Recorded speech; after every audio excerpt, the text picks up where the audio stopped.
젊은이들 많은 사람들이 주식을 했는데 깡통 계좌로 돌아왔어요.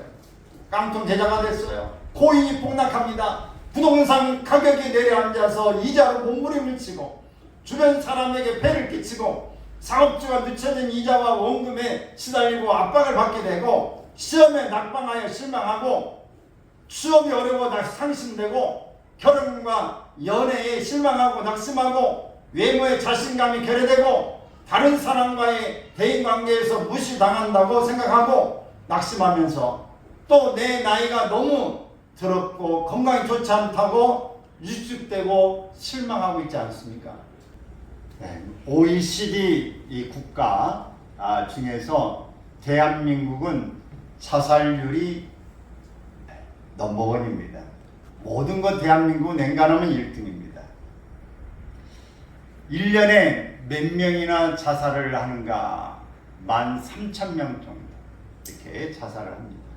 그러면 하루에 35명 정도가 자살을 하게 됩니다. 자살자의 94%는 먼저 신호를 보냅니다. 알아차리는 것은 23%밖에 되지 않아서 자살을 많이 하게 되어지는 것이죠. 서로에 대한 이해와 관심이 부족하기 때문에 일어나는 일들인 것입니다. 살아야 될 이유를 상실하고 자살을 생각하는 사람들이 의외로 많은데 직업의 문제, 경제적 문제, 건강의 문제, 가족의 문제, 스트레스에 관계돼서 자살을 시도하게 되어집니다.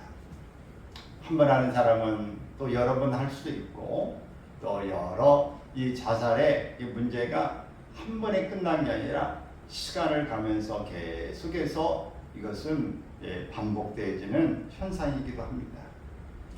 이 세상에 가장 소중히 여겨야 될 것이 무엇인가? 그것은 무엇보다도 생명입니다. 아무리 재물이 귀하고 보석이 귀하다 해도 생명보다 더 귀할 수는 없습니다. 예수님도 사람이 만일 온 천하를 얻고도 제 목숨을 잃으면 무엇이 유익하리요? 사람이 무엇을 주고 제 목숨을 바꾸겠느냐? 이렇게 말씀하셨어요.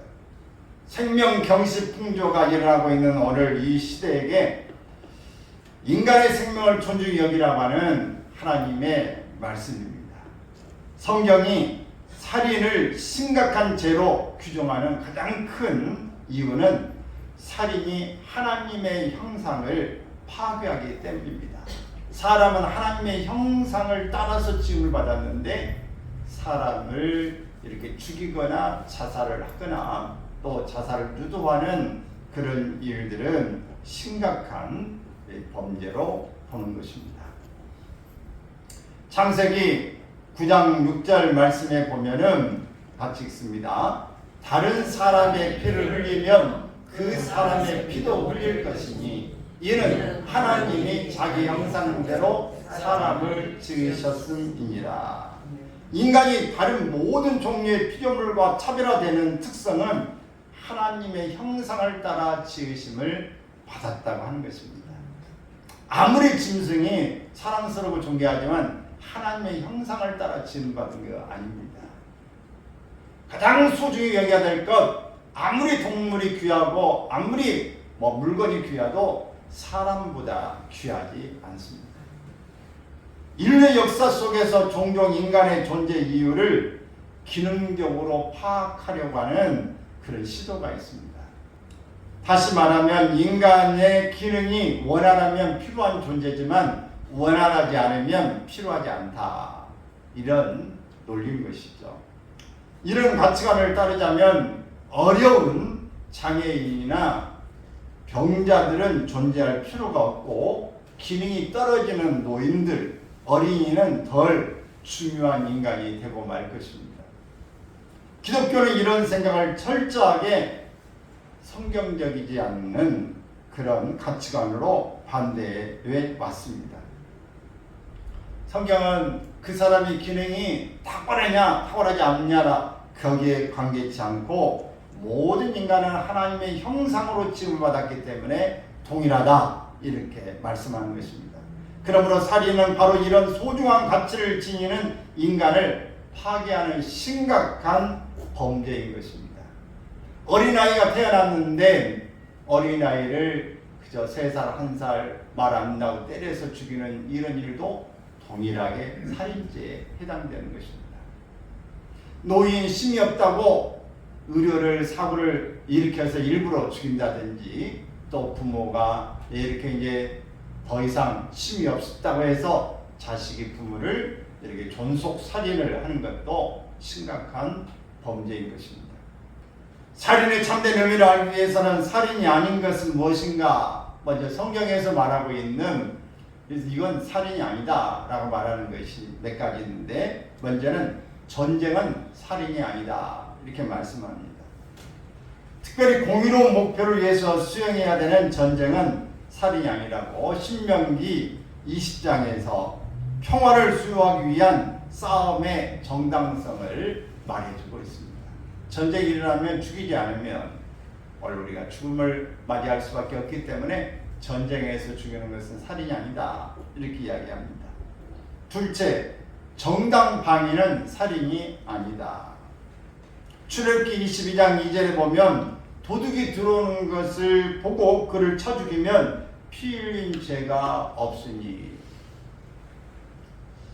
를 나중에 보고 이렇게 하는 것은 알아볼 수 있지만 밤에 살짝 두르고 할 때 알아볼 수 없는 상황 가운데 훔치려고 도둑질하는 그 사람, 강도짓을 하는 사람, 그 사람을 죽이는 것은 살인이 아니다 말씀하고 있어요. 여호수아 20장에서도 살인의 의도 없이 자신을 방어하다가 살인한 자들의 그 도피성을 만들어 놨습니다. 의도치 않았는데 살인하게 돼서 나 자신이 살인자가 되어서 죽임을 당할 위기에 처할 때 이 사람을 보호하는 도피성을 만들어 놓았다 하는 것입니다. 또 동물 살생은 살인이 아니다 라고 말합니다.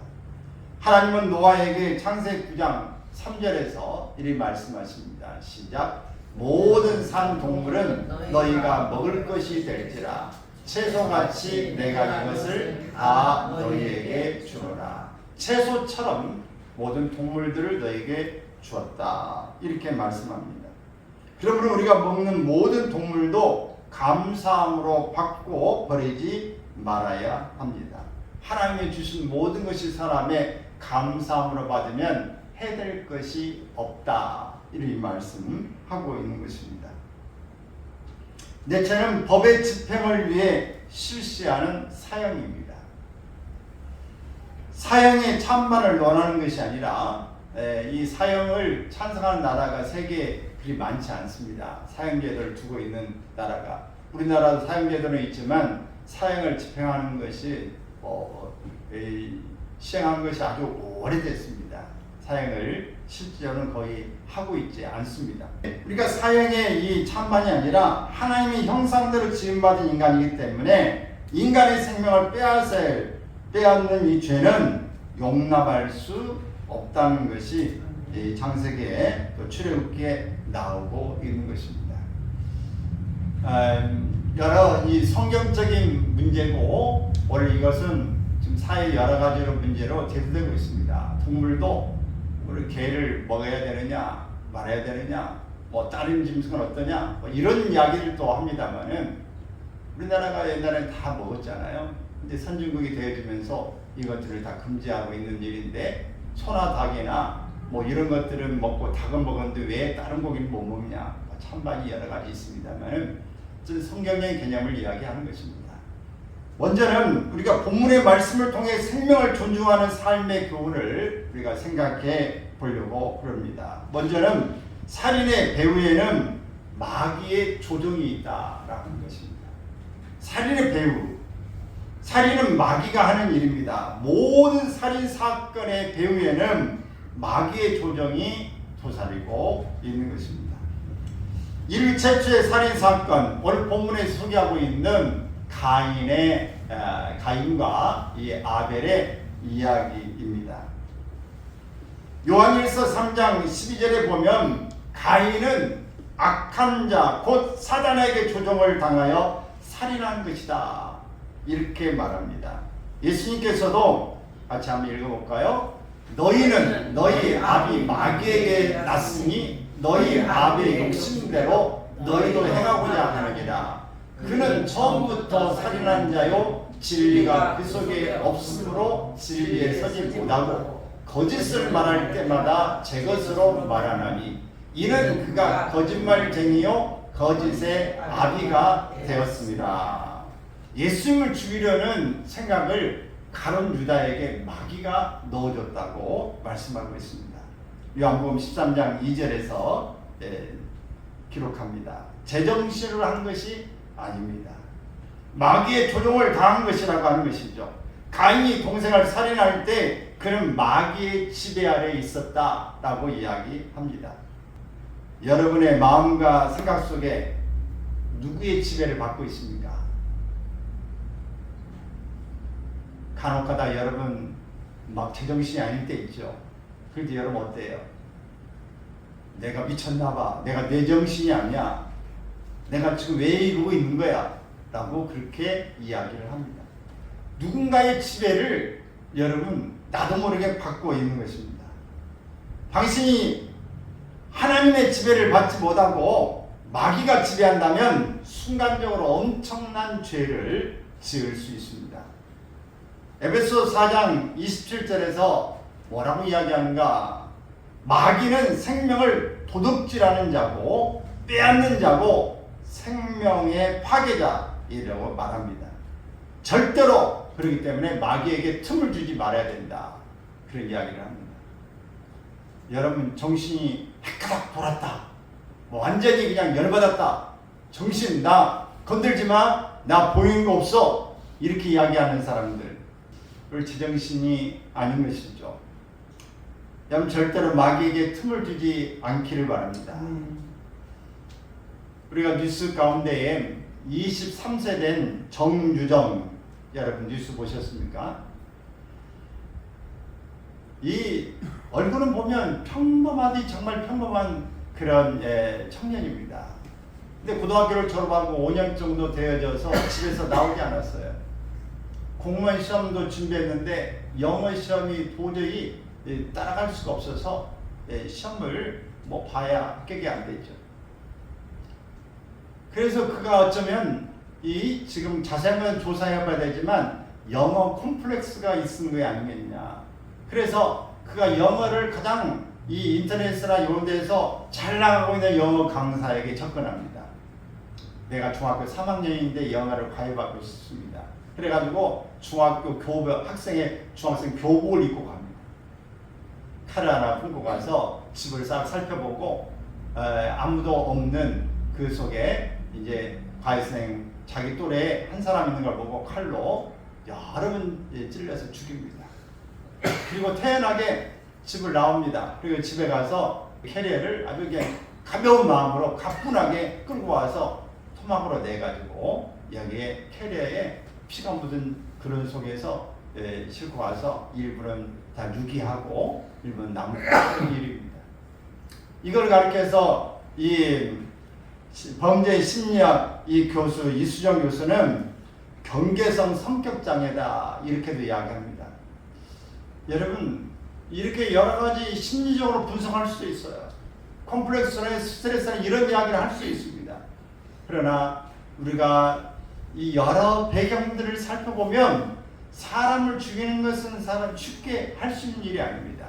사람을 폭력하고 정말 죽을 정도로 패 놓는 것 보통 사람이 할 수 있는 일이 아닙니다.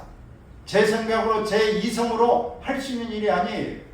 이 교도소에서 여러 해 동안에 근무를 하면서 여러 이 죄수들을 보고 전도하고 이 장로님의 그 책에서 보게 되면 그분이 큰 강의도 하고 간증도 하고 그랬죠. 이 하나님을 고치지 못할 사람은 없다라는 이런 이제 책도 쓰셨는데 이 연쇄 살인범들을 만나고 그럴 때에 그들이 한 가지 이야기하는 것은 사람을 죽일 때 너 저 사람 죽여 뭘로 죽여 계속 사람을 죽이려고 할 때는 그 나도 모르는 소리가 자꾸 들렸다는 거예요. 그리고 뭘 어떻게 해? 널 데려가. 지시, 조종을 받았다는 것이에요. 이 살인의 배후에는 바로 마귀의 조종이 있는 거다라고 하는 것입니다. 이춘재 씨는 지금 부산교도소에 수감되어 있는데 어릴 때 동네 누나가 성폭행한 것에 대한 왜곡된 성적 지향을 갖게 돼서 많은 여성들을 죽이게 됐다 이렇게 이야기합니다. 류영철과 강호순, 류영철은 21명을 살인한 연쇄살인범입니다. 강호순도 유사한 모습의 살인자인데 사이코패스 이 기질인 높습니다. 이 말은 무슨 말이냐면 타인에 대한 무관심, 피해자에 대한 공감 결여, 자신에 대한 불만이나 개인적인 좌절과 분노로 인해서 무차별 살해하는 그런 연쇄 살인범, 이걸 사이코패스의 유형으로 이렇게 보는 것입니다. 살인 그 자체를 즐기는 쾌락형 연쇄 살인범도 있어요. 철저하게 준비하면서 살인에 몰두하고 있는 이런 사람들입니다. 또 이 살인마 김대두라고 혹시 여러분 기억하시는 분들 계십니까? 1975년도 전국을 떠들썩하게 하였던 살인범 김대두는 전국을 떠돌면서 17명을 무참히 살해한 한국 최초의 연쇄 살인범입니다. 그의 성장 과정이나 살해 동기나 목적을 말할 수 있지만 이 문제가 아니라 그는 1976년 12월 28일 사형수로서 사형을 집행당하기 전까지는 그는 사형 선고로 형이 확정된 후에 기독교 신자로 전향합니다. 그러고 난 다음에 그는 짧은 기간에 1년밖에 안 되는 기간이지만 그 철저하게 회개하고 그가 이 모든 일에 어떤 일할 게 있으면 솔선수범해서 먼저 봉사하고 조금이라도 자기가 말로나 실수한 게 있는 사람 찾아가서 직접 용서를 구하고 이렇게 하면서 완전히 개과천선한 거듭난 삶을 살게 되어집니다. 결코 이 땅에서 용서받을 수 없는 죄를 저질렀지만 하나님께서는 그의 눈물의 고백을 통한 기회를 주셨고 그를 용서해 주셨다고 고백합니다. 그러면서 그가 사형장으로 가면서 이제 몇 분간에 보통 한 3, 4분간에 할 말 있으면 해라. 그래 교도관들이 거기 기록을 유언식으로 하는 걸 한다고 합니다. 근데 거기에서 그는 입가에 미소를 띤 얼굴로 편하게 이제 죽어가는 그 현장에 있으면서 창마민들에게 예수 그리스도의 복음을 전합니다. 대부분의 사형수들은 죽음 직전까지도 자신의 죽음을 받아들이지 못하고 나는 너무 억울해요. 나는 죽을 죄인이 아닙니다. 라고 말하는 것이고 이미 갈 때 몸과 마음이 얼어붙어서 몸이 부들부들 떨면서 끌려가지 않으려고 해서 막 이렇게 짐승처럼 끌고 가는 그런 일을 대부분 하게 되는데 찬송하면서 얼굴에 미소를 지으면서 그가 그렇게 세상을 떠나게 되어졌다. 우리를 이 살인범을 미워하는 게 아닙니다. 우리를 이 살인은 본인이 고백한 것처럼 이 땅에서는 용서받을 수 없는 나는 죄인입니다. 그러나 하나님은 그를 용서하셨다고 하는 사실이죠. 그리고 바꾸고 나면 그의 삶이 새로워지는 것입니다. 그럼 오늘 이 땅에 살고 있는 많은 사람들이 살인자가 되고 분노를 가지고 있는 사람들이 오늘 예수 그리스도를 만난다면 그들의 소망을 발견한다면 새로운 삶으로 그들도 살 수 있었겠다는 아쉬움을 갖게 되는 이 대목이 되어집니다. 비록 그는 육신은 사단에게 이 죄를 짓는 것으로 내어 주었지만 그의 혼은 구원받아서 하나님의 섭리를 배우게 되었다고 하는 이 박효준 장로님의 하나님 고치지 못할 사람은 없다. 이 모든 살인의 그 배후의 조정은 마귀가 한 것이다 라고 이야기하고 있습니다.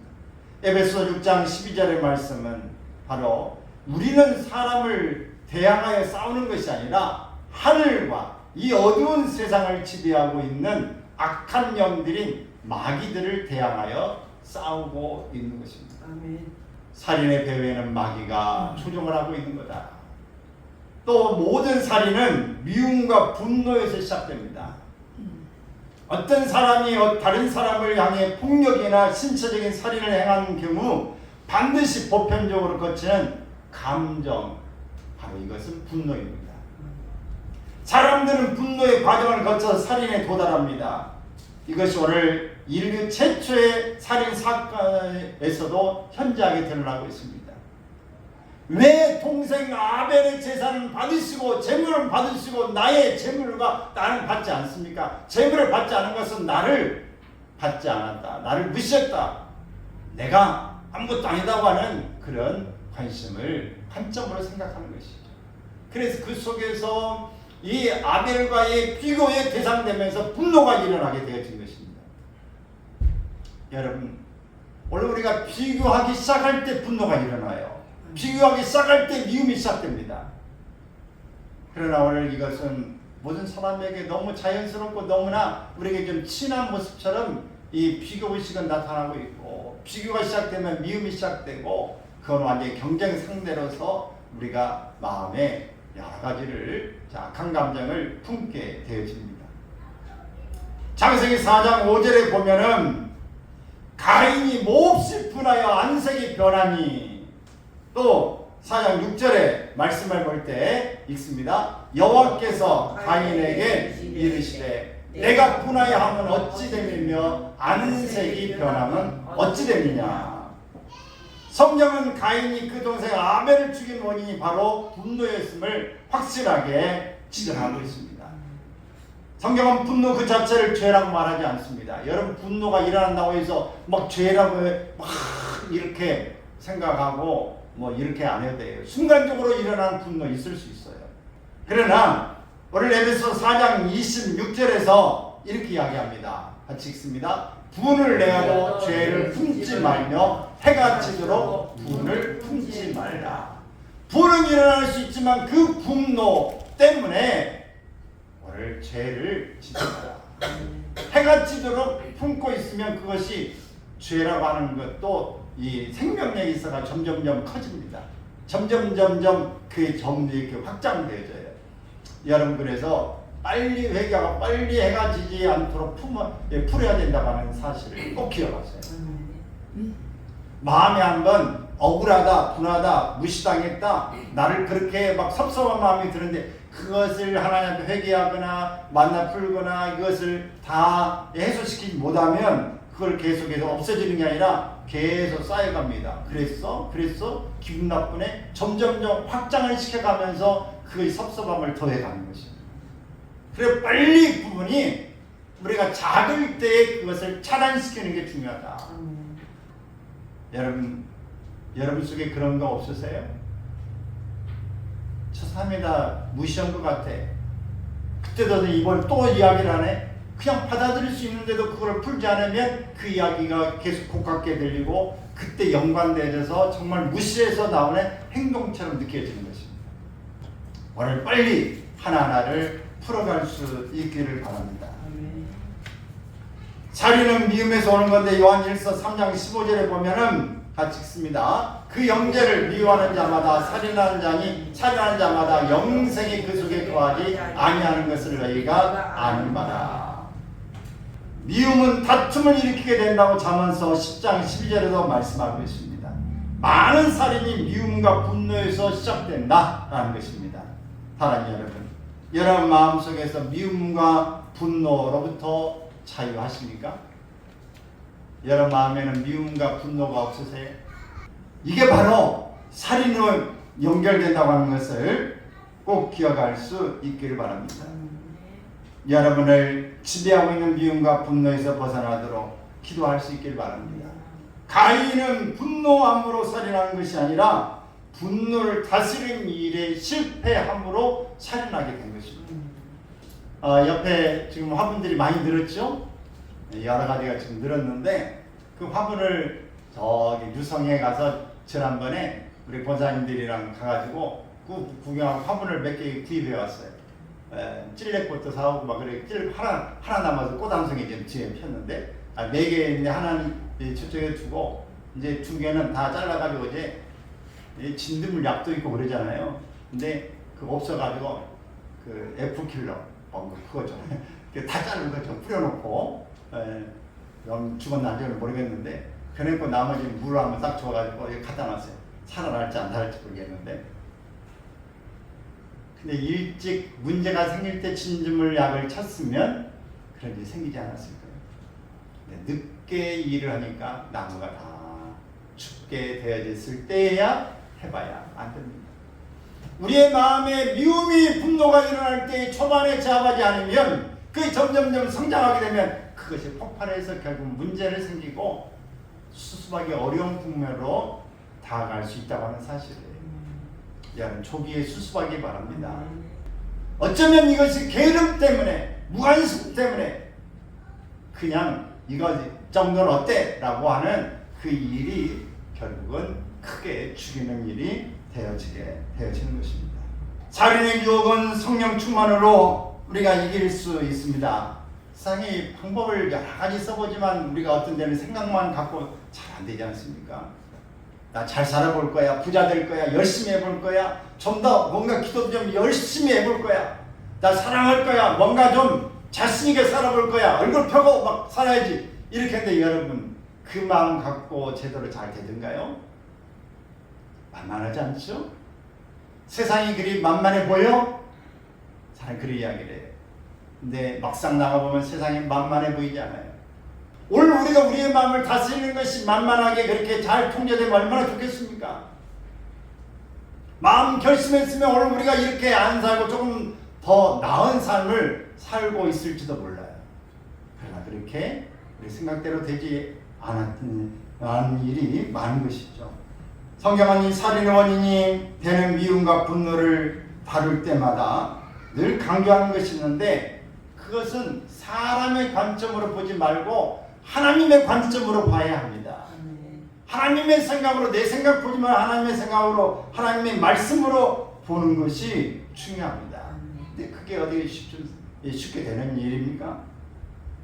원수 같은 인간이라도 하나님의 관점으로 바라보면 여전히 하나님이 아끼시고 회복을 기다리시는 하나님의 소중한 작품인 것입니다. 나도 그렇고 상대방도 그렇습니다. 다 하나님의 만드신 소중한 작품이에요. 다 소중한 하나님의 형상으로 만들어진 인격입니다. 그러나 그렇게 보지 못할 때 인간이 왜 그래? 너는 왜 그래? 그 정도밖에 안 돼! 라고 하는 이런 평가를 하게 되고 자신도 실망하고 상대방에 대해서 난도질하게 되어지는 그런 일을 가질 수 있습니다. 에베소 4장 30절 보면 하나님의 성령을 근심하게 하지 말라 이렇게 이야기합니다. 갈라디아서 5장 16절을 보면 성령을 따라 행하라. 에베소 5장 18절을 보면 성령의 충만함을 받으라. 또 마태복음 12장 32절을 보면 성령을 거역하지 말라 이렇게 이야기합니다. 인간을 사랑하고 생명을 존중하는 삶을 살아갈 수 있는 비결은 성령의 지배를 받을 때 가능한 것입니다. 성령 충만하면 사람을 용서하게 되어집니다. 사람을 사랑하게 됩니다. 사람을 소중하게 여기고 존귀하게 여기고 또 그렇게 보여지게 됩니다. 성령 충만하면 모든 것이 천사처럼 아름답게 보여집니다. 여러분 힘들고 어려운 일 때문에 자살의 충동을 가져보셨습니까? 사람이 살면서 자살의 충동을 여러 번 이렇게 느끼고 산다고 합니다. 여러분도 아마 한두 번쯤은 어릴 때 부모에게 아주 신나게 아주 혼나고 나면 나 죽어버릴 거야. 나 살고 싶지 않아. 내 죽으면 나 울려나? 약 울려라고 죽어버릴 거야. 이런 생각 여러분 안 해보셨어요? 누구한테 분함을 받고 좀 억울하다거나 나 머리 받고 나 죽어버릴 거야. 막 이런 생각 안 하셨어요? 누구 차 타고 가다 다칠 거야. 차 가다 자살해버리고 말 거야. 수 없는 거 아니나요? 결혼 사람은 부부싸움하고 난 다음에 문제가 생길 수 있고 형제간에도 또 이 직장에서도 너 죽고 나 죽고 막 하자. 이런 거 수없이 본 장면 아닙니까? 요즘에 경제가 어려워서 나도 죽고 너도 죽고 다 동반 자살하자. 또 다른 사람을 죽이고 싶은 억울함에 허덕이고 있고 직장에 다니는 사람이나 잘나고 또 부자고 똑똑한 사람을 보면 미워함이 들고 원망하게 되고 너 때문에 내 자리 뺏겼어라고 말하고 그 사람 잘 나가는 걸 해방하고 싶고 자신을 학대하는 사람이라도 우리가 이 어떤 사람들 간에 좀 품으면 좋겠는데 그 그 사람 죽이고 싶은 살인 충동을 느끼는 그런 마음들이 오늘 우리 가운데 있을 수 있습니다. 이렇게 자신을 학대하고 다른 사람을 미워하고 죽이고 싶은 마음이 들 때라도 기도하고 성령께서 임하시면 희망이 생깁니다. 나를 하나님께 사랑하신다는 생각이 들면 세상이 바뀝니다. 희망이 생깁니다. 새로운 세상을 기대하게 됩니다. 기도하는 것을 회복하십시오. 성령의 충만함을 받으시길 바랍니다. 젊은이들 많은 사람들이 주식을 했는데 깡통 계좌로 돌아왔어요. 깡통 계좌가 됐어요. 코인이 폭락합니다. 부동산 가격이 내려앉아서 이자로 몸부림을 치고 주변 사람에게 폐를 끼치고 사업주가 늦춰진 이자와 원금에 시달리고 압박을 받게 되고 시험에 낙방하여 실망하고 취업이 어려워 상심되고 결혼과 연애에 실망하고 낙심하고 외모에 자신감이 결여되고 다른 사람과의 대인관계에서 무시당한다고 생각하고 낙심하면서 또 내 나이가 너무 더럽고 건강이 좋지 않다고 위축되고 실망하고 있지 않습니까? 이럴 때 내가 살아서 뭐해? 요즘에 그 영세민 주택 이런 데서 살고 있는 분들 가운데 고독사하는 분들이 자살한 분이 상당히 많다고 그래요. 혼자 사는 사람이 많고 혼자 살다가 이렇게 그만둔 사람들이 많다고. 여러분 참 한편은 이해가 되죠. 누구도 찾아오지 않고 몸은 약해지고 할 일은 없고 누가 알아봐지도 않는 그런 속에서 애로운 병에 걸쳐서 돈도 마음껏 없고 성공한 것 같지도 않고 내 모습에 나는 만족하지 못하는 삶을 살고 있는 사람들이 있습니다. 그래 차라리 자살하는 게 낫지 않겠나 이런 생각을 갖는 것이죠. 젊은 사람들이 자살한 사람들이 의외로 많아요. 10대가 많고 20대 30대도 얼마나 많은지 모릅니다. 지겨우시 많은 부분에 이 사람들의 관계에 내가 실패했다고 느끼는 것인데 여러분 실패는 누구든지 할 수 있습니다. 실패는 누구도 할 수 있어요. 그러나 패배의식, 실패의식에 갇혀있지 않기를 바랍니다. 패배의식은 오늘 나는 어떤 걸 해도 안 된다고 하는 생각 속에서 함몰되어 있을 때 벗어날 수가 없어요. 내 생각 속에서 포기해버리는 생각, 나는 다른 거 나는 해도 안 돼. 나는 이제 하지 않을 거야 라고 포기해버리는 이런 생각이 가장 무서운 것입니다. 여러분 하나님 앞에 기도하고 다시 위로와 평강과 힘을 얻으시길 바랍니다. 여러분의 꿈에 문제가 생기고 여러분의 약함이 크게 두렵게 느껴진다면 기도하기 시작하십시오. 반드시 하나님은 여러분에게 말씀하십니다. 지금도 말씀하고 계세요. 실망하지 말라. 일어서라. 내가 다시 너를 세우리라. 마른 뼈와 같은 너를 하나님의 군대로 강하게 일어나게 하리라. 너 실망하지 말라. 너 낙심하지 말라. 너는 혼자가 아니다. 아직 모든 것을 잃었다고 낙심하여 생활 포기하지 말라. 나는 너를 지었고 너는 충분한 가치가 있다고 말씀합니다. 여러분을 사랑하십시오. 그것은 바로 자신 스스로가 아니라 하나님의 음성을 들을 때 분명하고 더 확실해지는 것입니다. 지금 작심하세요. 나는 사랑받고 있고 살만한 사람이라고 이런 생각을 하시길 바랍니다. 하나님은 그렇게 말씀하고 계세요. 올해 이 음성을 여러분도 기도하고 확인을 받기를 바랍니다. 결코 매 순간 성령의 지배를 사모하고 여러 하나님 앞에 기도하는 줄을 다시 놓치지 말기를 바랍니다. 기도한 사람이 기도를 특별히 놓치게 되면은 위축되고 실망하고 오늘 스스로를 포기하고 싶은 마음이 들면서 내가 왜 사나 하는 생각을 갖게 되어지는 것입니다. 오히려 기도하지 않는 사람보다 기도하는 사람이 기도하지 않을 때에 훨씬 더 함몰에 빠지고 훨씬 더 실망하고 훨씬 더 자신을 학대하는 일이 많아지는 것입니다. 고의적으로 저지른 자살이든 낙태든 이 모든 것은 직접적인 살인입니다. 부주의로 인해 살인하는 간접살인도 있고 형제에 대한 욕설처럼 언어를 통한 살인도 있습니다. 전도하지 않은 영적 살인도 있습니다. 사랑하는 여러분, 오늘 하나님은 생명을 우리에게 주셨습니다. 하나님이 형상을 주셨습니다. 그러므로 포기하지 마십시오. 여러분 약해도 보잘것없는 인생은 없습니다. 하나님이 오라고 할 때 가면 되는 것입니다. 하나님 이 땅에 보내셨기 때문에 우리는 왔고 하나님 오라고 하는 그때에 가면 되는 것입니다. 그때까지는 여러분의 삶이 힘들고 어려워도 오늘 희망을 포기하지 말고 다시 한번 하나님의 음성 부여잡고 존경하고 가치 있는 삶으로 살아가시길 주의 이름으로 축원합니다.